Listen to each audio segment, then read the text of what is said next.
Assalamualaikum warahmatullahi wabarakatuh. Selamat pagi anak-anak, salam sehat selalu dan tetap jaga kesehatan. Oke, pada pertemuan pertama kemarin anak-anak sudah melihat video YouTube tentang pengertian geografi yang didefinisikan oleh beberapa ahli ya. Nah, pada pagi hari ini Ibu ingin mengingatkan kembali apa itu geografi, apa itu atau bagaimana geografi. Nah, geografi itu mengkaji fenomena-fenomena geosfer yang ada di muka bumi. Kalau kita berada di Indonesia berarti di Nusantara ini. Oke. Contoh fenomena geosfer itu ada sarana dan prasarana transportasi, ada daerah hulu sungai rusak dan hilirnya banjir, ada pemukiman kumuh yang ada di bantaran sungai, ada makanan yang biasa kita makan, ada fenomena kebakaran hutan. Oke, itu namanya fenomena geosfer. Nah, fenomena geosfer itu banyak sekali. Nah, dipelajari dalam apa fenomena geosfer itu? Yaitu dipelajari dalam objek geografi. Objek geografi dibedakan menjadi dua kelompok, yaitu objek material dan objek formal. Nah, yang kelompok objek material geografi antara lain satu, litosfer. Nah, anak-anak bisa mencari definisinya. Apa litosfer? Seperti itu. Oke, objek yang kedua, hidrosfer. Hidro. Nah, anak-anak bisa mendefinisikan ya. Oke. Yang ketiga, objek yang ketiga, atmosfer. Objek yang keempat, biosfer. Objek yang kelima, antroposfer. Oke. Nah, sekarang 5 objek material geografi sudah Ibu sebutkan, kemudian anak-anak berkewajiban untuk mempelajari 5 objek tersebut. Oke. Selanjutnya, objek formal geografi, yaitu cara pandang atau cara analisa terhadap 5 objek material geografi dengan menggunakan 3 pendekatan. Nah, objek material geografi tersebut bisa disebut dengan fenomena geosfer.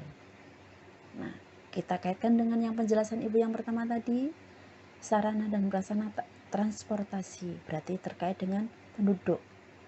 Pemukiman kumuh yang ada di bantaran sungai berarti berkaitan dengan penduduk atau antroposfer.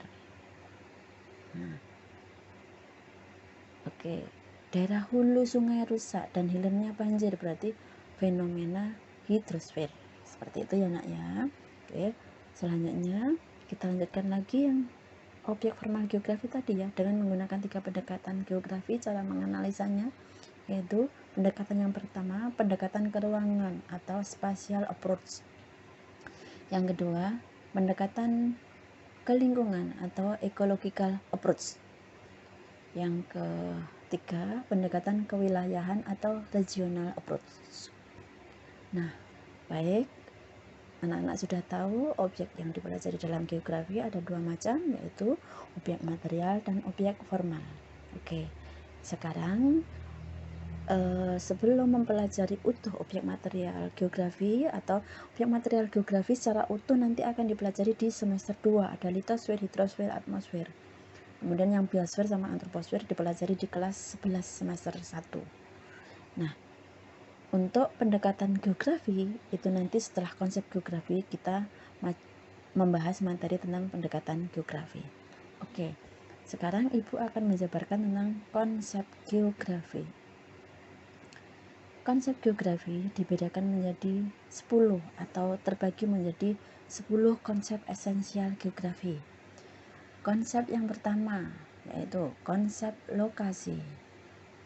Konsep lokasi dibedakan menjadi 2. A. Konsep lokasi absolut. Konsep lokasi absolut adalah konsep letak suatu wilayah atau lokasi suatu wilayah berdasarkan garis lintang dan garis busur.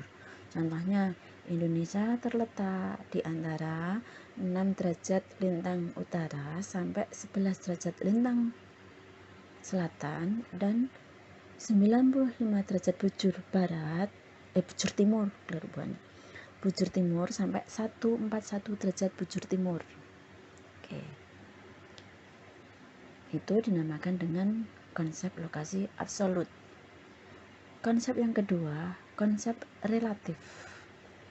Itu lokasi mempunyai batas-batas wilayah tertentu, sehingga keadaan yang seperti itu bisa berubah-ubah. Untuk saat ini, Indonesia batas sebelah utaranya itu adalah Malaysia dan Singapura. Batas sebelah baratnya Samudra Hindia. Batas sebelah selatannya Samudra Hindia dan Timor Leste. Kemudian batas sebelah timurnya itu Papua Nugini, seperti itu. Nah, awalnya Timor Leste atau Timor Timur itu dulu masuk ke wilayah Indonesia. Kemudian karena masyarakat Timor Timur ingin lepas dari NKRI, akhirnya sekarang menjadi batas sebelah timur Indonesia. Oke. Selanjutnya, yang kedua, konsep jarak. Konsep jarak dibedakan menjadi dua. Yang pertama, jarak relatif. Yang kedua, jarak absolut. Oke. Jarak relatif itu bisa diterjemahkan bahwa suatu daerah itu menjadi dekat, akhirnya kita sesuaikan dengan jarak tempuhnya atau kita sesuaikan dengan alat untuk menempuhnya. Contohnya, Jogja Jakarta itu sekarang jarak tempuhnya menjadi sangat dekat, atau jaraknya menjadi sangat dekat ketika ditempuh dengan pesawat terbang 50 menit sudah sampai Jakarta. Untuk menggunakan kereta api ketika menggunakan kereta api eksekutif itu bisa 6-8 jam. Sedangkan kalau menggunakan bus bisa 1 kali 24 jam, tergantung nanti situasinya macet atau tidak. Itu dinamakan dengan jarak relatif. Oke. Yang kedua, jarak absolut itu letak atau jarak suatu daerah dengan menggunakan ukuran geometris atau ukuran kilometer. Solo Yogyakarta Solo berjarak 60 km. Oke. Konsep berikutnya, konsep pola. Fenomena geografi atau fenomena geosfer itu berdasarkan konsep pola. Contoh, pola pemukiman mengelompok itu biasanya berada di titik sumber air atau berada di perkotaan, itu bisa mengelompok. Kemudian linier berarti pemukiman penduduk yang ada di kanan kiri sungai, kanan kiri jalan, kanan kiri rel kereta api. Oke. Yang keempat, konsep morfologi. Morfologi itu relief permukaan bumi. Berarti ada lembah, ada pegunungan, ada perbukitan. Konsep geografi yang kelima, konsep interaksi interdependensi.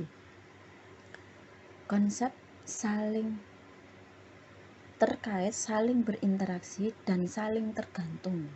Contohnya, kota sangat bergantung dengan desa. Desa sangat bergantung dengan kota. Kenapa bergantung? Desa biasanya menghasilkan raw material untuk kebutuhan industri di perkotaan. Kita lihat satu contoh. Baju dihasilkan oleh masyarakat perkotaan, dibutuhkan oleh masyarakat pedesaan. Masyarakat pedesaan mensuplai raw material baju berupa kapas, dibawa ke kota, kemudian diproduksi di kota, setelah jadi dibawa ke desa. Itulah yang dinamakan dengan saling berinteraksi dan saling tergantung. Nanti anak-anak bisa mencari contoh yang lain. Oke, selanjutnya konsep keterkaitan keruangan, yaitu satu fenomena geosfer. Ruangan itu bentuknya seperti apa, maka penduduk yang ada di sekitar itu akan menyesuaikan diri. Misalnya, daerah tersebut atau ruang tersebut berbentuk pantai, maka penduduk akan menyesuaikan ruangan tersebut dengan beraktivitas menjadi nelayan atau pramuwisata, seperti itu. Selanjutnya, konsep aglomerasi atau konsep pengelompokan. Oke. Nah, konsep aglomerasi itu biasanya mengelompok dalam satu wilayah, fenomena geosfer yang mengelompok dalam satu wilayah. Contohnya wilayah perkotaan, di situ ada pemusatan pemerintahan, ada pemusatan perdagangan. Kalau Yogyakarta, aglomerasinya itu berada di dalam lingkar ring road.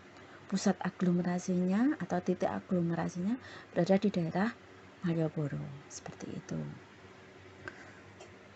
Oke, konsep berikutnya, konsep keterjangkauan yang ke-8 ya, konsep keterjangkauan.